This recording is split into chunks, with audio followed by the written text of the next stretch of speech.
Seja bem-vindo ao podcast do Ministério Fronteira. A mensagem que você vai ouvir foi pregada pelo pastor Álvaro Cruz na nossa igreja na Barra da Tijuca, no Rio de Janeiro. Nossa oração é para que você seja abençoado por essa palavra. Meus queridos, mais de 260 milhões de cristãos no mundo enfrentam algum tipo de perseguição como resultado da sua identificação com Jesus Cristo. Mais de 260 milhões de cristãos no mundo. É maior do que a população inteira do Brasil. São cristãos que têm tido negados os seus direitos quanto à liberdade religiosa, que estão vulneráveis a hostilidades em diferentes esferas da vida.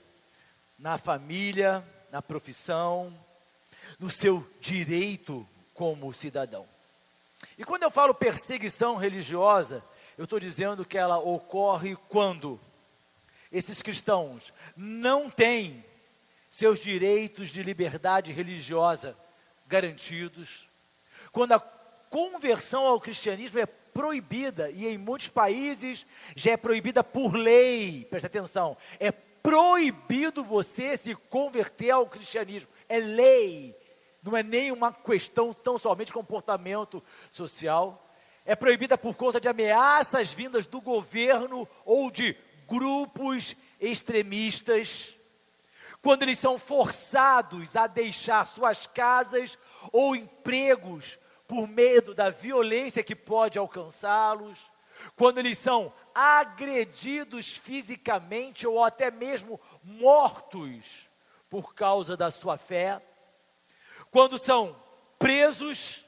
interrogados, por diversas vezes torturados por se recusarem a negar a Jesus, e quando são também condenados sem sequer terem sido julgados, simplesmente pelo fato de declararem a fé em Jesus Cristo como Filho de Deus e como Salvador das suas vidas.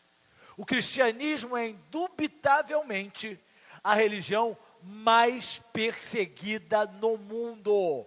Não há outro tipo de religião que seja mais perseguida que o cristianismo. E eu quero convidar você a assistir comigo um vídeo do Portas Abertas, que é uma ONG que acompanha a perseguição da igreja ao longo do mundo.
É muito importante que a gente pense sobre a perseguição que acomete a igreja no mundo todo. Por gentileza, pode pedir para restaurar a iluminação aí atrás? Obrigado. É muito importante que a gente pense a respeito disso. Até porque, queridos, infelizmente, nós achamos que no Brasil esse tipo de perseguição jamais vai chegar. Mas isso é próprio do brasileiro. O brasileiro, ele acha que ele nunca vai pegar Covid-19. Ele acha que o vizinho vai pegar, e que o amigo vai pegar, mas ele mesmo não. Olha só, já tem 7 meses, eu não peguei, e aí agora já está andando sem... O Trump também pensava que não. E aí, os jornais divulgam que a semana dele é atribulada, porque ele foi indicar o novo membro da Corte Suprema dos Estados Unidos, passou então a semana sem máscara e agora está internado, necessitando de oxigênio. A gente acha que com a gente não acontece. A igreja no Brasil já é perseguida sim. Ela já é perseguida ideologicamente, ela já é perseguida pela sociedade. Nós não temos ainda esse tipo de sofrimento físico que nos seja colocado pelas autoridades, pelo governo. Mas a perseguição, a igreja está chegando cada vez mais próximo de nós, de uma forma cada vez mais acelerada, até porque isso é bíblico. Nós vamos ver que Jesus Cristo falou a respeito disso, falou e declarou que nós seríamos perseguidos, que nós seríamos odiados por todas as nações do mundo, sem exceção, sem exceção. Nós precisamos estar conscientes disso, porque essa perseguição tem destruído vidas espirituais, tem destruído igrejas, tem destruído nomes que estavam relacionados no livro da vida. Nós vimos que o vídeo falou a respeito da lista mundial da perseguição, que é um acompanhamento com dados estatísticos, que é feito de uma forma bastante detalhada por esta ONG. Coloca o mapa mundi para mim, por favor, da perseguição. Aqui você pode ver, queridos, esses países que estão na cor laranja mais forte, é onde a perseguição ela é totalmente brutal, aonde existe tortura, aonde existe morte, e foi mencionado que a Coreia do Norte é o país mais perigoso do mundo para um cristão. Num país de 25 milhões de habitantes, cerca de 300 mil professam a fé cristã.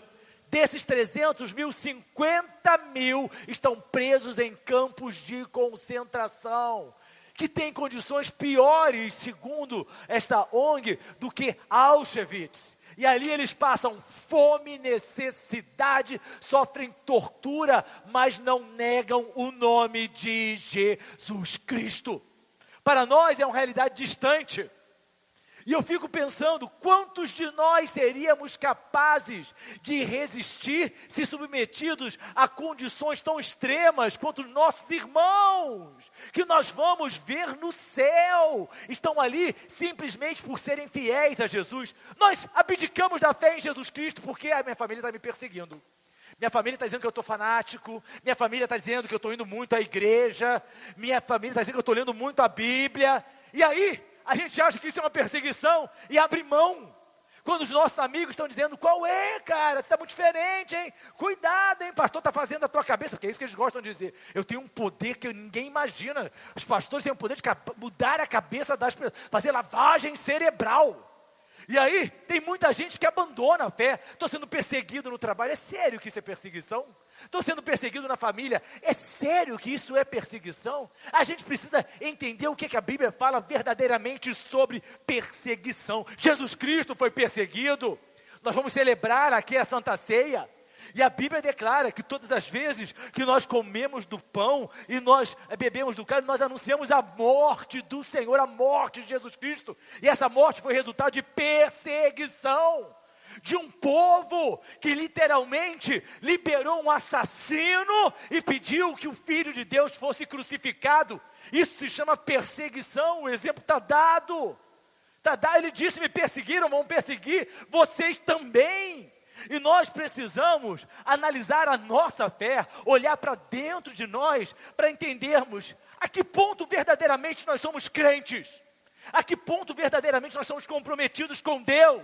A que ponto verdadeiramente a nossa fé é o que nós temos de mais importante na nossa vida? Porque as outras coisas giram tão somente em torno da nossa vida espiritual. E aí nós precisamos olhar para a Bíblia e para o mundo e conferir para que nós entendamos esse cenário tão terrível. Aqui na América Latina, está aqui a Colômbia.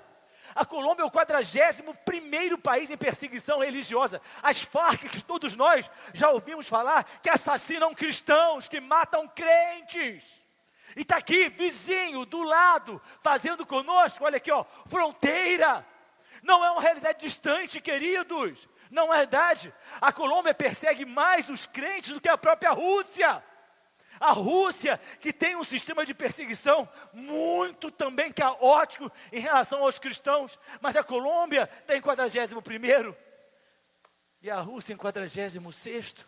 Mas a despeito dessa classificação, que só mostra para a gente como é que o mundo está avançando, isso não significa que nos outros países não haja perseguição.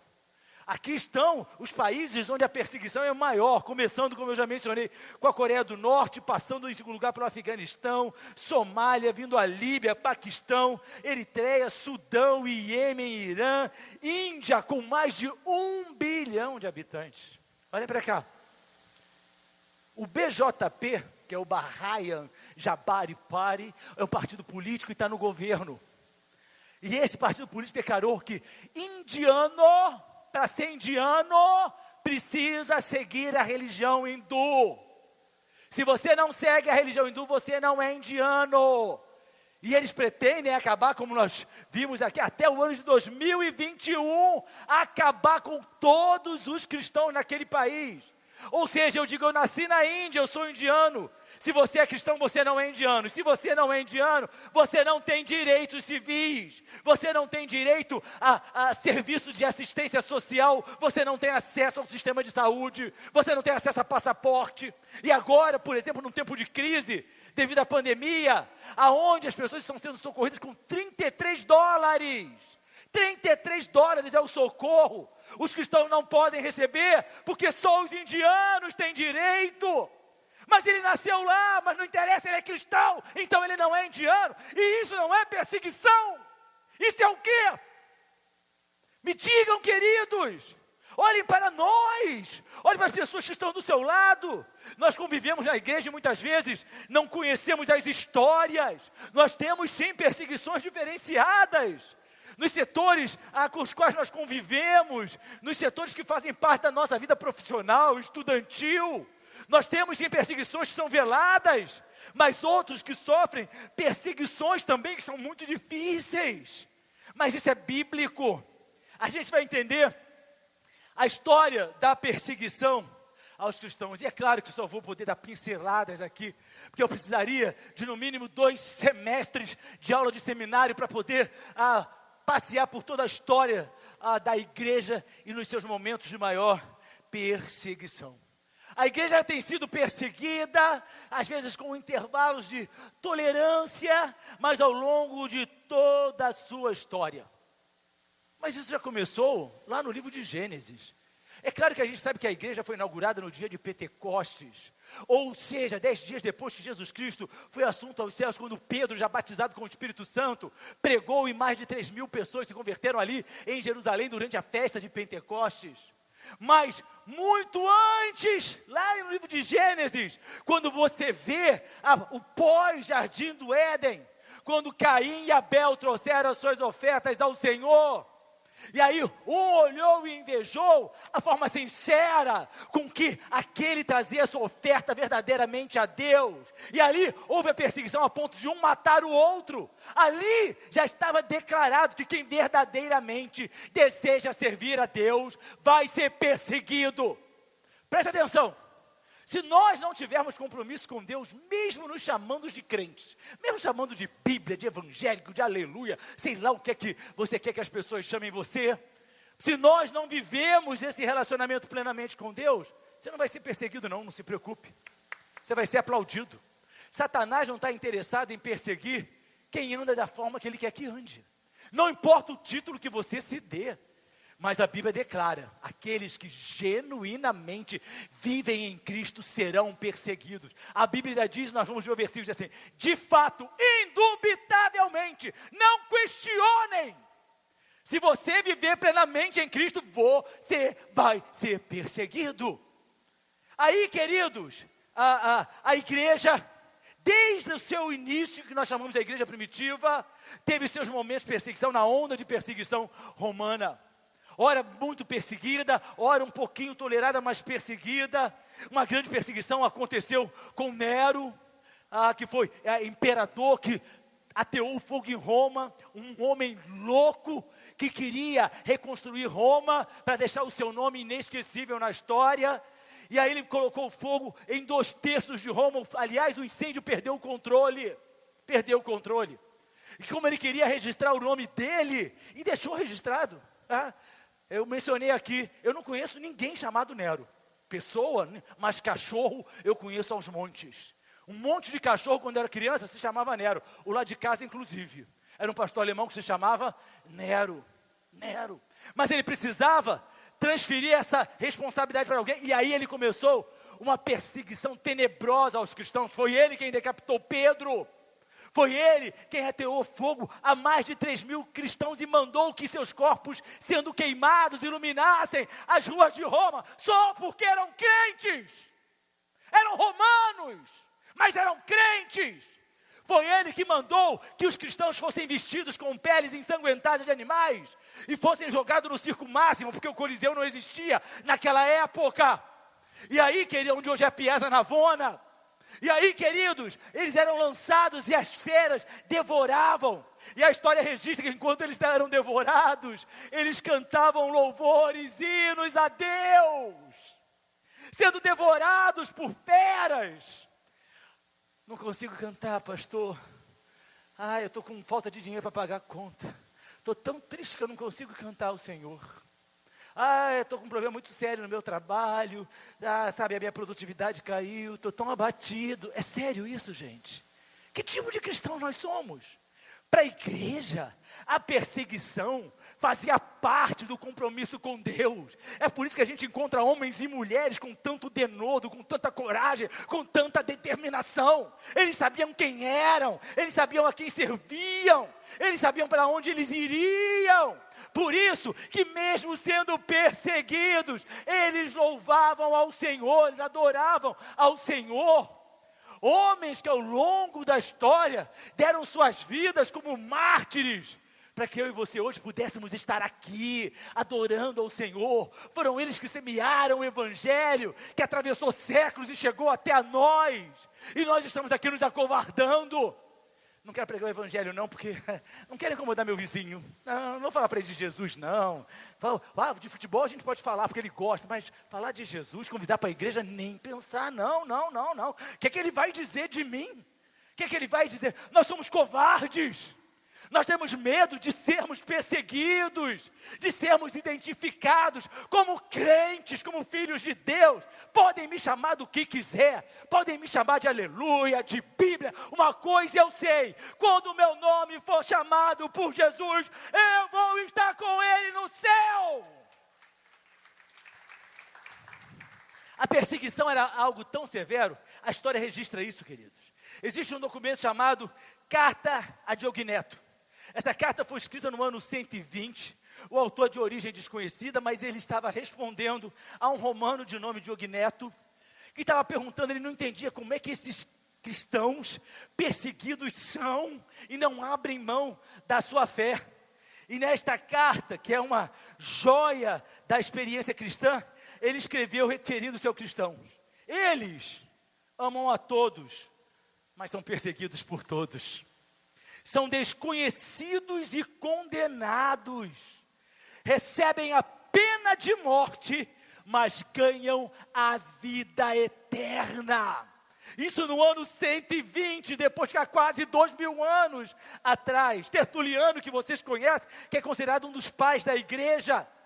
No ano 150, ele falou a respeito dos períodos de perseguição da igreja. Ele dizia assim: se o rio Tigre, que é o rio de Roma, chega às paredes, ou seja, se inunda, se o Nilo no Egito não cobre os campos, se o céu não se move, ou se a terra o faz, se tem fome ou se tem praga, o brado é rápido. Os cristãos são culpados, os cristãos aos leões. Ou seja, tudo o que acontecesse era responsabilidade dos cristãos. Mas peraí, se você olhar para o que está acontecendo no Brasil hoje, quem é responsável pelo governo que está aí? Segundo a sociedade, os evangélicos.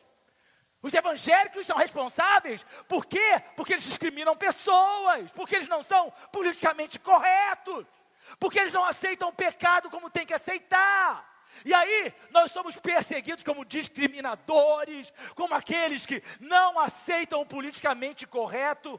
Não mudou não, queridos. É porque ainda não tem lei que proíba a pregação do evangelho, mas já tem lei que proíba que você fale determinados assuntos, que aí você pode ser preso porque você está pregando contra o corretamente político, mesmo que seja à luz da Bíblia, porque a sociedade quer calar a igreja, a sociedade quer calar o cristão, a sociedade quer impor ao cristão valores que vão de encontro à luz da palavra de Deus. E quem somos nós? O que somos nós? O que nós queremos com a nossa vida? O que nós estamos fazendo na igreja? Por que nós nos declaramos evangélicos? Nós precisamos pensar a respeito disso, queridos. Não dá mais tempo da gente viver um evangelho sem compromisso. Não dá mais tempo da gente viver um evangelho superficial. As pessoas querem a superficialidade. Por quê? Porque a superficialidade não exige compromisso. Superficialidade não exige seriedade. Superficialidade é: finge que eu faço aquilo que eu digo. Você sabe que eu não faço, mas eu vou continuar dizendo. Exatamente isso. A igreja verdadeira é uma igreja perseguida. Durante a história da igreja, a igreja enfrentou sérias perseguições. Quando os bárbaros, por exemplo, destruíram o Império Romano, e a gente não tem tempo para abordar a história da civilização, mas quem já passou pela escola da tia Maricota, cadê a Camila?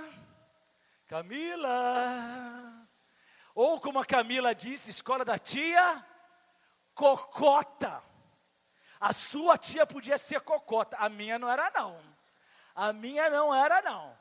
Quem passou pela escola da tia Maricota, os bárbaros, quando derrubaram o Império Romano, precisavam retomar as suas raízes. E aí, literalmente obrigavam os povos dominados a servirem os seus deuses, a voltarem às religiões primitivas, e perseguiam inclusive com morte. Depois começou o islamismo. E é interessante isso, queridos, porque Maomé, ele vem 6 séculos depois de Jesus Cristo. Maomé nasceu por volta do ano 600 depois de Cristo. 6 séculos. Tem mais tempo do que o Brasil foi descoberto. Esse ato de tempo é muito maior do que isso. E aí, queridos, mas começou a ser difundido de uma forma tão acelerada, que já no século 8, dominavam a Península Ibérica, dominavam a Espanha, dominavam Portugal, e ali dominaram durante praticamente 800 anos. 800 anos. Tem muita gente que se chama Fátima pensando assim, é Fátima porque é um nome português. Não, queridos. Fátima é um nome árabe. Se você for lá nos países do Oriente Médio, está assim de Fátima. Meu nome, Álvaro, tudo que começa com Al é de origem árabe. Álcool, Álvaro, açúcar, mas não começa com Al, mas começa com uma cedilha. Tudo de origem árabe. E eles dominaram durante 800 anos. Eles são rápidos, eles crescem, eles se espalham. Aí, queridos, por volta do século XVI, a igreja vem e passa pela reforma. Porque a igreja tinha se deteriorado, Martim Lutero vai, fixa 95 teses, convidando para um debate, porque ele era um professor universitário, era um teólogo.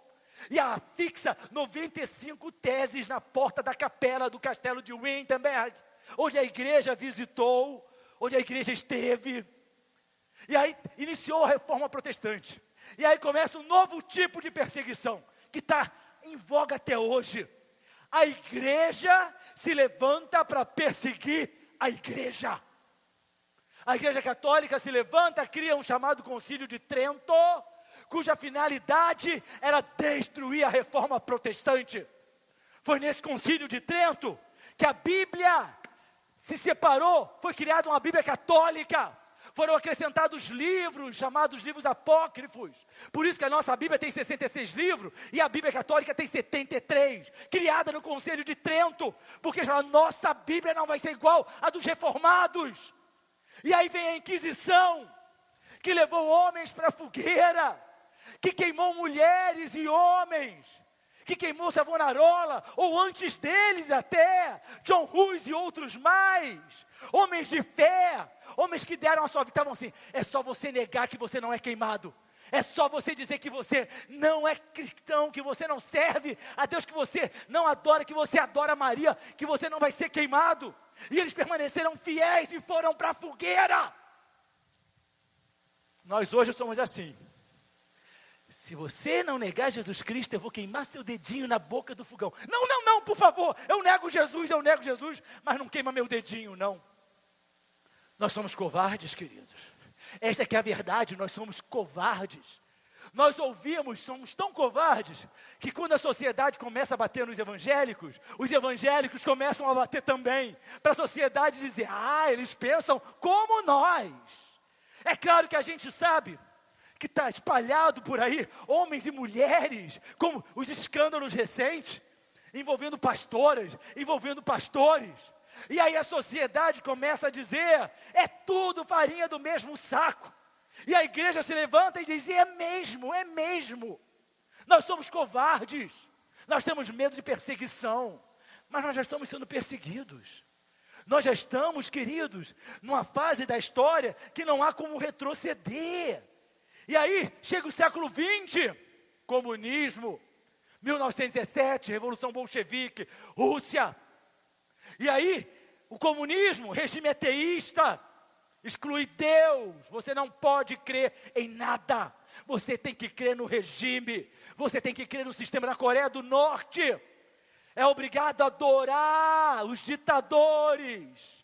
É obrigado, você faz um casamento, você tem que ir lá fazer reverência e adorar o ditador, a imagem dele, mas Deus, você não pode. Dentro da sua casa você tem que ter um altar para o ditador e a família dele, aonde você acende incenso.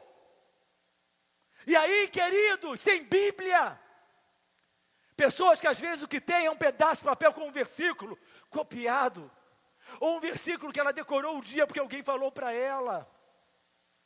Eu olho a estante da minha biblioteca, eu tenho dezenas e dezenas de Bíblias, em tantos idiomas, em tantas edições, mas na verdade, queridos, o que eu quero é ver a minha Bíblia gasta, marcada, rasgada de tanto que eu leio, é isso que eu preciso.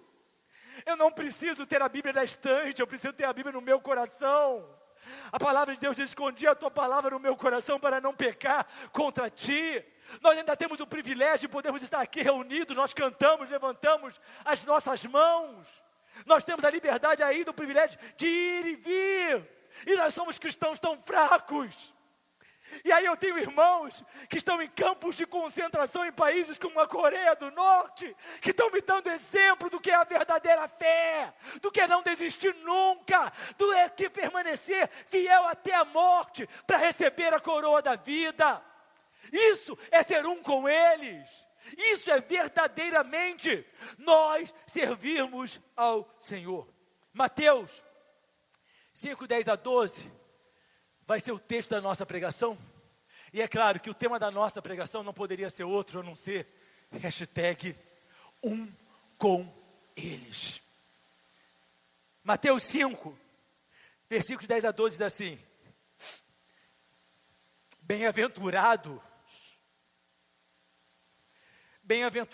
os que sofrem perseguição por causa da justiça, porque deles é o reino dos céus. Bem-aventurados sois vós, quando vos injuriarem, perseguirem e mentindo disserem todo mal contra vós, por minha causa. Exultai e alegrai-vos, porque é grande o vosso galardão nos céus, porque assim perseguiram os profetas que foram antes de vós. Jesus declara, vocês são bem-aventurados. Quer ser bem-aventurado é ser feliz. Jesus está dizendo, quando perseguirem você por causa da justiça, mas não é da justiça legal, não é da justiça social, é quando nós nos tornamos justos quando nós praticamos a justiça, ou seja, quando nós praticamos a palavra de Deus, ou seja, quando a minha vida está totalmente na presença de Deus através da sua palavra, quando eu luto dia após dia para fazer a vontade de Deus e não a minha, e por isso eu sou perseguido, e olha que eu sou perseguido, e bastante. A Bíblia diz, você é feliz, você é bem-aventurado. E ele ainda diz assim, por quê? Porque é desses perseguidos que é o reino dos céus. O reino dos céus, queridos, não é para os grandes pregadores. O reino dos céus não é para os grandes cantores que viraram a popstar. O reino dos céus não é para os grandes televangelistas que ocupam horários extensos na televisão. O reino dos céus é para aqueles que são perseguidos porque fazem a vontade de Deus. Quando a sua família perseguir você, alegre-se, porque o reino dos céus é seu. Quando os seus amigos perseguirem você, alegre-se, porque o reino dos céus é seu. Palavra do Senhor. A Bíblia diz que nós precisamos lembrar da igreja perseguida. Hebreus 13:3 diz assim: lembrem-se dos que estão na prisão, como se aprisionado com eles, dos que estão sendo maltratados, como se vocês mesmos estivessem sendo maltratados. Lembre-se, mas preste atenção, queridos, a Bíblia nos faz uma série de lembranças, porque nós temos memória curta, nós esquecemos. E ele diz assim, ó, lembre-se da questão na prisão. É muito fácil. A gente está em casa, no conforto da nossa sala, ar-condicionado ligado. Vou assistir aquele vídeo que o pastor Álvaro passou na igreja. Estão me lembrando dos meus irmãos que estão em Cristo. Qual é a dor que nós estamos sentindo? Qual é a carência que nós estamos tendo? Qual é o sofrimento? A Bíblia diz, não basta você trazer a sua memória, não. Lembre-se como se você estivesse preso junto, carente, sofrendo, necessitado. A Bíblia diz mais, lembre-se como estão sendo maltratados, como se vocês mesmos estivessem sendo maltratados. É por isso que quando meu irmão na Índia está passando fome, eu tenho que lembrar dele. E aquela dor da fome que está nele tem que trazer em mim a necessidade de orar, de clamar, de fazer alguma coisa para socorrer o meu irmão. Porque não basta lembrar, queridos. A Bíblia diz, lembre-se da prisão como se você estivesse aprisionado. Lembre-se do maltrato como se você estivesse sendo maltratado. Mas a Bíblia também nos fala sobre o privilégio de ser perseguido por amor a Cristo. A maioria das pessoas tem medo de perseguição. Ai não, pastor, eu tenho uma necessidade, porque as pessoas têm uma necessidade de ser queridos. Eu quero que me amem. Queridos, eu quero que Deus me ame. Se as pessoas quiserem me amar porque eu sou dessa forma, amém. E quem me ama porque eu sou dessa forma está no lucro, acredite. Se eu fosse você, eu me amava muito, muito. Tem pessoas que fazem o que é necessário, eu preciso ser querido, eu preciso ser admirado, eu preciso ser seguido. Olha a loucura que a gente vive nas redes sociais. As pessoas se avaliam pelo número de seguidores que tem. As pessoas valem pelo... Eu tenho 21 milhões de seguidores. Nós estamos vivendo uma época totalmente de encontro à palavra de Deus. 2 Coríntios 4, de 8 a 9 diz assim: de todos os lados somos pressionados, mas não desanimados. Ficamos perplexos, mas não desesperados. Somos perseguidos, mas não abandonados. Somos perseguidos, mas não abandonados. Abatidos, mas não destruídos. Você pode ser perseguido, eu posso ser também. Porque a Bíblia diz assim, vocês somos, está no presente. Mas uma coisa eu tenho certeza, por maior que seja a perseguição, eu e você não estamos sozinhos, porque Deus não nos abandona jamais. Nós poderemos até ficar batidos, um pouco tristes, mas nós não seremos destruídos. É como o salmista escreveu: não morrerei, antes viverei para proclamar as maravilhas do Senhor. Essa é a certeza que eu e você precisamos ter. Perseguiram Jesus, queridos, e nós seremos perseguidos também. João 15:20. Lembrem-se das palavras que eu disse, Jesus falando, e está mandando eu e você lembrarmos das palavras dele. Nenhum escravo é maior do que o seu senhor. Se me perseguiram, também perseguirão vocês. Também, ele não diz assim, talvez persigam. Existe uma probabilidade de que vocês sejam perseguidos. Ele afirma: se você, veja bem, é meu escravo e eu sou o seu senhor, entenda o que ele está dizendo aqui. Nenhum escravo é maior do que o seu senhor. Quem é o senhor? Jesus Cristo. Quem é o escravo? Nós somos, porque nós somos submissos à vontade dele. Ele diz: me perseguiram, também perseguirão você.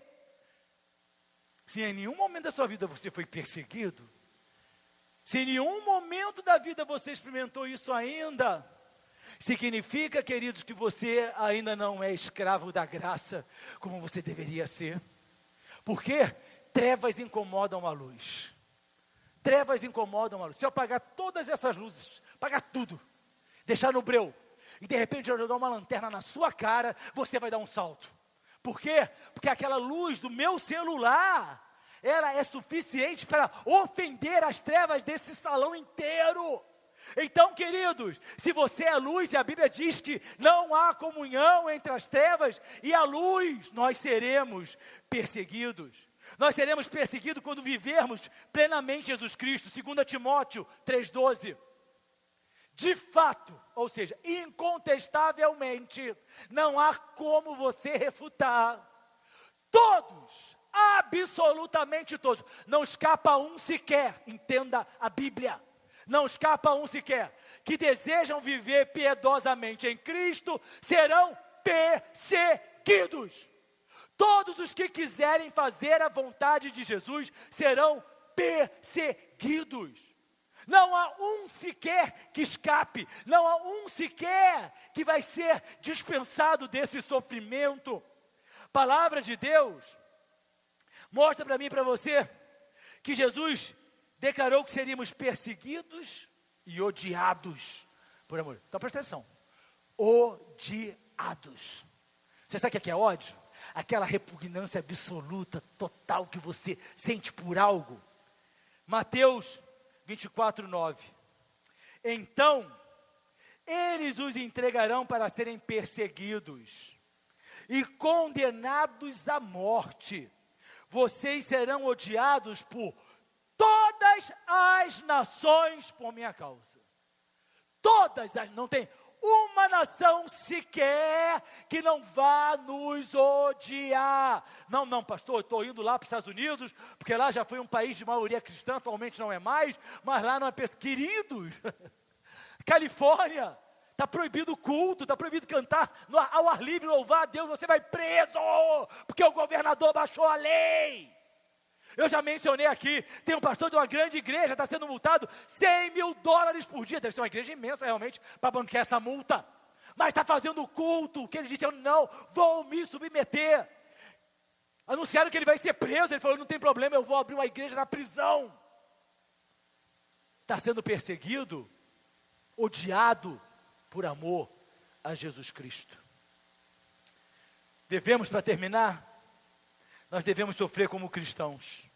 1 Pedro 4, 13 e 16 diz assim: mas alegrem-se à medida que participam dos sofrimentos de Cristo, para que também, quando a sua glória for revelada, vocês exultem com grande alegria. Se vocês são insultados por causa do nome de Cristo, felizes são vocês, pois o Espírito da glória, o Espírito de Deus repousa sobre vocês. Se algum de vocês sofre, que não seja como assassino, ladrão, criminoso, ou como quem se intromete em negócios alheios. Contudo, se sofre como cristão por amor a Jesus Cristo, por ser fiel à palavra dele, não se envergonhe, mas glorifique a Deus por meio desse nome. Se nós somos insultados por causa de Jesus Cristo, a Bíblia diz: nós somos felizes. Não é essa felicidade que a sociedade prega, é a felicidade verdadeira que Deus dá. Quando a gente olha, Paulo e Silas estavam na prisão, estavam acorrentados, estavam sofrendo, e a Bíblia diz que à meia-noite ouve-se o cântico, eles louvavam ao Senhor, estavam felizes no meio da prisão. E nós às vezes não somos felizes porque nós não compramos o sapato que a gente queria. Às vezes nós não somos felizes porque nós não conseguimos a viagem que nós estávamos planejando. Jesus diz: quer ser feliz? Seja insultado por causa do meu nome. Seja insultado por causa do meu nome. Se nós sofremos como cristãos, que nós glorifiquemos a Deus. Se você sofre como cristão, não se envergonhe de ser crente. Não se envergonhe de vir à igreja, não se envergonhe de falar de Jesus. Não se envergonhe de testificar da sua fé. Não se envergonhe de abrir a Bíblia e ler. Não se envergonhe de convidar pessoas para ouvirem a palavra de Deus. Não se envergonhe que quando cheguem na sua casa, vocês digam: essa casa aqui é minha e eu sirvo a Jesus Cristo. Porque a palavra dele nos ensina que nós devemos nos alegrar nas perseguições. 2 Coríntios 2:10. Por isso, por amor de Cristo, regozijo-me nas fraquezas, alegro-me nas fraquezas, sou feliz nas fraquezas, nos insultos, nas necessidades, nas perseguições, nas angústias. Porque ele diz: pois quando sou fraco, aí é que eu sou forte. Quando o mundo vem sobre mim e sobre você e nos persegue, nos insulta, nos impõe necessidades, nos colocam em tempos de angústia, eles pensam: derrotamos, ele fraquejou. Mas a Bíblia diz: aí é que eu sou forte, porque a vitória é minha, pelo nome de Jesus. Não importa qual seja a perseguição, não importa qual seja a perseguição, não importa qual seja o sofrimento, não importa qual seja a angústia, a Bíblia diz: alegre-se, alegre-se. Você pensa que não vai suportar, mas ele diz: você é forte, porque eu sou a sua força. Que nós não tenhamos medo de ser perseguidos. Eu não tenho medo de mentira. A covardia da mentira, porque Satanás é o pai da mentira, é que a pessoa mente a seu respeito e não tem que provar nada. Você tem que provar que não é. A pessoa chega e diz assim: fulano lá é ladrão, prova que ele é ladrão. Eu não. Ele, se quiser, que prove que é honesto. O problema é que nós gostamos de ouvir mentiras. E é assim que nós estamos perseguindo a própria igreja, dizendo mentiras uns dos outros. E olha só, queridos, para terminar, me encontrei sexta-feira, não foi, Elaine? No shopping, eu e a Elaine fomos fazer um gabinete, conversar com uma pessoa querida. Aí quando terminou, nós encontramos com um casal que eu não via há mais de 20 anos. Já sido adolescente comigo e a Elaine na igreja. Os pais da Débora também. E aí, aquelas conversas de quem se encontra muito tempo depois. Aí ele pergunta assim: não sei o que, e seus filhos? Eu falei: graças a Deus meus filhos estão muito bem. Meu filho está casado, vai fazer 7 anos, pastoreia uma igreja. Está muitíssimo bem casado com a minha nora. Minha filha está casada há 4 anos, muito bem casada, fazendo mestrado em psicologia e teologia. Nunca se desviaram, não, nunca. Sempre estiveram na presença de Deus. Casaram, meu filho casou com uma mulher de Deus e minha filha casou com um homem de Deus. São felizes. E aí, querido, já que ele perguntou, eu devolvi a pergunta: e seus filhos? Aí ele baixou a cabeça. Meu filho tem 33, minha filha tem 30. Sim, mas eles estão bem? Eles estão na igreja? Não, eles estão afastados. Aí a mulher dele fala assim: eles estão longe de Deus totalmente. Meu filho tem uma banda de rock, 33 anos, é roqueiro. E minha filha vive por aí. Por quê? O que aconteceu? A igreja, sabe, se decepcionaram com a igreja e foram para o mundo. É sério isso? A pessoa prefere estar decepcionada no mundo ou estar decepcionada na igreja? É sério isso? Sabe, é que pessoas, sabe, foram usadas e aí eles se entristeceram e se desviaram. Uma coisa eu digo: ai daqueles que trouxeram perseguição com mentiras e afastaram pessoas da presença de Deus. Ai daqueles que através das suas atitudes levaram pessoas para longe de Deus. Serão responsabilizados por Deus. Mas ai daqueles também que decidiram receber a mensagem da perseguição. Você pode falar o que quiser, mas a gente só ouve aquilo que a gente quer ouvir.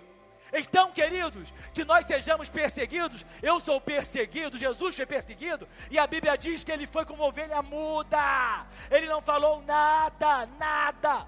Quando você for perseguido, diga assim: Senhor, eu sou feliz porque eu sou perseguido, porque eu tenho uma vida plena na tua presença. Que essa seja a nossa alegria, porque Ele é e será sempre a nossa força. Amém? Deus nos abençoe, em nome de Jesus. Se você quiser saber mais sobre nós, visite nosso site, ministeriofronteira.com. Nos encontre nas redes sociais ou faça parte dos nossos cultos, todas as quintas e domingos. Que Deus te abençoe.